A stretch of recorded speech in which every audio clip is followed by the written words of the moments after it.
అనేది కొద్దిగా మనకు బాధాకరమే.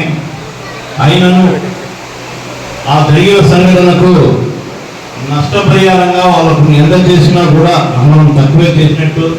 అయినా వాళ్ళను ఆ విధంగా చూడడం ఎమ్మెల్యే గారికి ఇష్టం లేదు కాబట్టి తన సొంత ఖర్చులతో వాళ్ళ నష్టాన్నంతా పూర్తలేకపోయినా కనీసం వాళ్ళకు చేదోడు వాదోడుగా ఉంటుందనే ఉద్దేశంతో ఇవాళ గతంలో ఎన్ని ఇన్సిడెంట్లు జరిగిందన్నో చొరవ తీసుకొని చేసిన సందర్భాలు ఎప్పుడూ లేవు.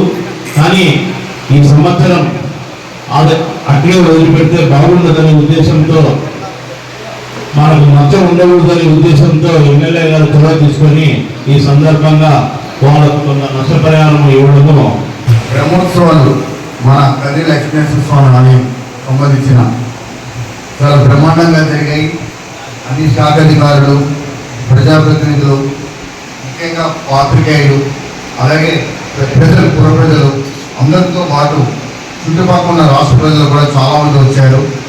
Beyond expectation of the member కూడా. ఎందుకంటే మనం ఇచ్చిన ఆ రోజు ఏదైతే ఉందో ఆ అడ్వర్టైజ్మెంట్ అనేది చాలా లోపలికి వెళ్ళింది, ఎంతోమంది వచ్చారు. దానివల్ల రెండు రకాలైన మనకి ప్రపంచంలోని అత్యుత్తంగా దేవుడితో ఎక్కడ చూసినా సరే నరసింహస్వామి పోషించే ఆ యొక్క భక్తి అనేది చిత్తేశ్వర వరకు వెళ్ళింది. రెండోది ఏంటంటే కదిరి యొక్క ప్రాశస్త్యం ఏదైతే ఉందో ఆ ప్రాముఖ్యత, లక్ష్మీనరసింహస్వామి యొక్క పేరు, ఇవన్నీ కూడా ప్రతి ఒక్కరికి అతి సాధారణ వరకు కూడా ప్రతి వ్యక్తి వెళ్ళింది.